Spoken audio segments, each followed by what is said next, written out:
Saudara, hari ini saya ingin mengajak kita belajar sebuah tema, yaitu 7 kalimat agung dari Tuhan Yesus di atas kayu salib.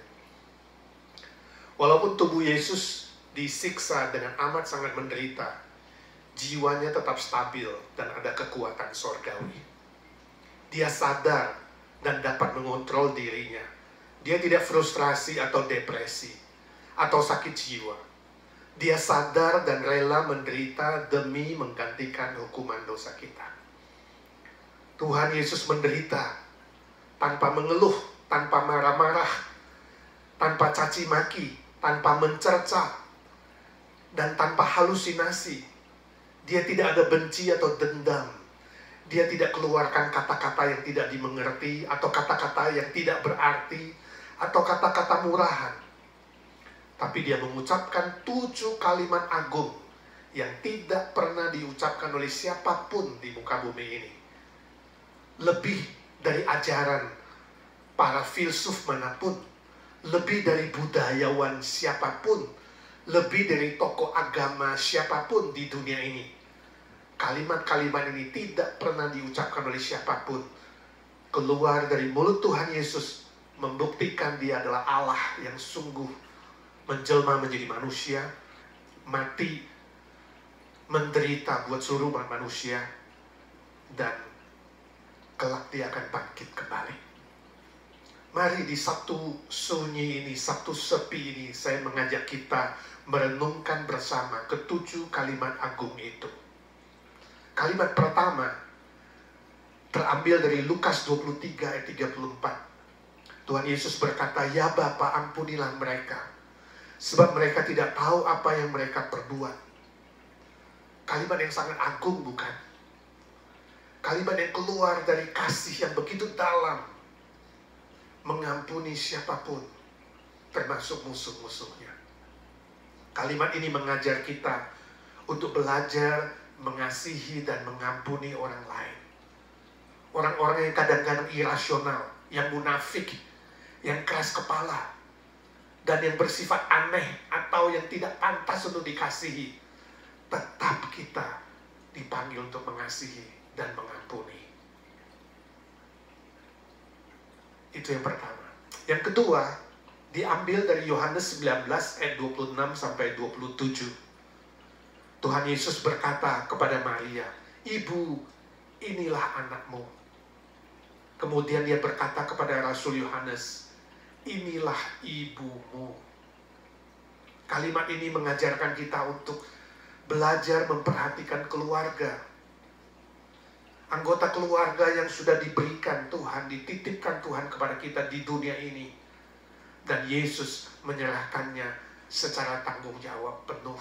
Dia serahkan Maria untuk dipelihara oleh Yohanes. Mari kita belajar juga mengasihi keluarga, memperhatikan keluarga yang Tuhan titipkan bagi kita. Yang ketiga, diambil dari Lukas 23 ayat 43. Tuhan Yesus berkata, "Aku berkata kepadamu, sesungguhnya hari ini juga engkau akan bersama-sama dengan aku di dalam Firdaus." Kalimat ini diucapkan kepada penjahat di samping Yesus yang bertobat, yang mengakui kesalahannya, yang memohon Tuhan Yesus mengingat dia nanti waktu Yesus datang lagi sebagai Raja. Kalimat ini mengajar kita untuk mengabarkan kepastian keselamatan di dalam Tuhan Yesus Kristus. Dan kalimat ini mengajarkan kita juga berani menghadapi kematian kapanpun juga. Sebab apa? Sebab kita tahu, kita yang percaya kepada Tuhan Yesus, pada detik kita menghembuskan nafas terakhir, kita dijemput oleh Tuhan Yesus ke rumah Bapa, ke Firdaus. Biarlah ini memberikan kita keberanian untuk menghadapi tantangan apapun, memberi kekuatan untuk menghadapi persoalan apapun, dan memberikan kita kerelaan untuk mengabarkan Injil dengan mantap, memenangkan jiwa-jiwa yang belum mengenal Tuhan. Kalimat yang keempat yang diucapkan Tuhan Yesus di atas kayu salib adalah diambil dari Markus 15:34. Yesus berkata, "Eloi, Eloi, lama sabachthani," yang berarti, "Allahku, Allahku, mengapa engkau meninggalkan aku?" Ini satu-satunya pertanyaan yang keluar dari mulut Yesus selama dia inkarnasi di muka bumi ini. Dia dan Bapa harusnya tetap bersatu. Sebab dia adalah Allah, oknum kedua. Allah Bapa oknum pertama. Mereka adalah satu kesatuan, satu Allah. Dua oknum yang berbeda. Namun demi dosa manusia, dosa saudara dan saya, Yesus harus terpisah dengan Allah Bapa yang kudus, yang suci. Sebab Yesus sedang menanggung dosa kita semua. Allahku, Allahku, dia gak berkata Bapakku, tapi Allahku, Allahku, mewakili seluruh umat manusia yang berdosa, yang terpisah untuk sementara dengan Bapa demi kita, menebus seluruh hukuman dosa kita. Kalimat ini mengajar kita untuk tetap kuat dan tabah menghadapi apapun di dunia ini, menghadapi penderitaan, kesusahan, sakit, penyakit, dan persoalan apapun di dunia ini. Kita harusnya dikuatkan dan dimampukan oleh Tuhan. Sebab apa? Seluruh dosa dan penderitaan kita sudah diwakilkan oleh Tuhan Yesus ketika dia menanggung penderitaan di atas kayu salib. Puji Tuhan. Nomor 5.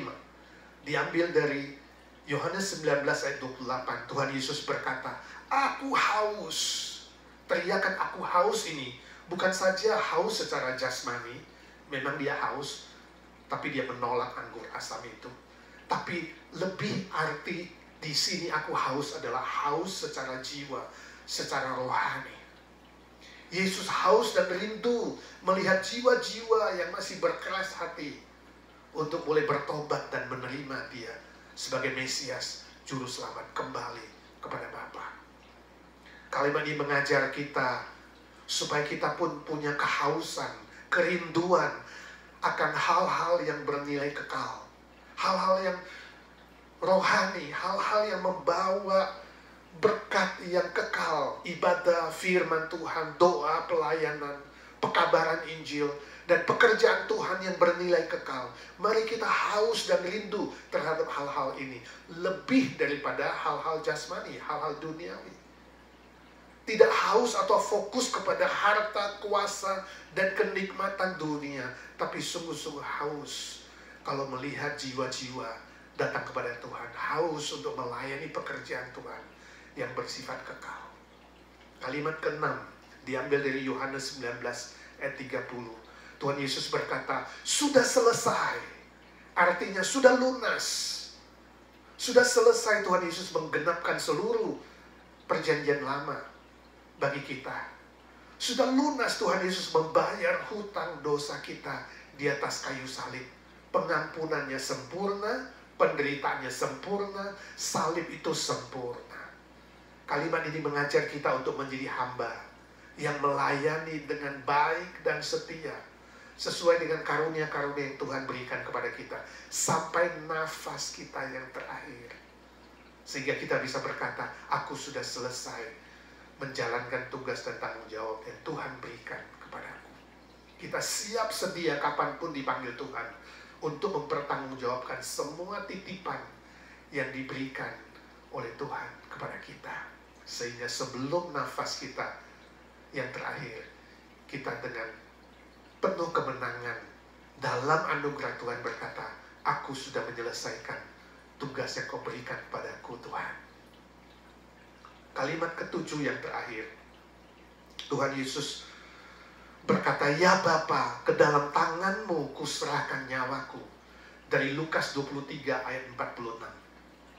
Ingat saudara, Tuhan Yesus mati di salib bukan membayar hutang kepada iblis. Yesus dan kita tidak berhutang kepada iblis, tapi berhutang kepada keadilan Allah. Itu sebabnya nyawanya diserahkan ke dalam tangan Bapa, bukan ke dalam tangan iblis, bukan. Ke dalam tangan Bapa. Yesus memulai kalimat pertama dengan Bapa, dan Yesus menutup kalimat ke-7 juga dengan memanggil Bapa. Kalimat ini mengajar kita setia dalam iman sampai nafas yang penghabisan. Jangan pernah menyangkal Tuhan. Jangan pernah menyembah Allah lain. Jangan pernah ada berhala dalam hidupmu. Saudara harus membangun hubungan yang dekat dengan Bapa.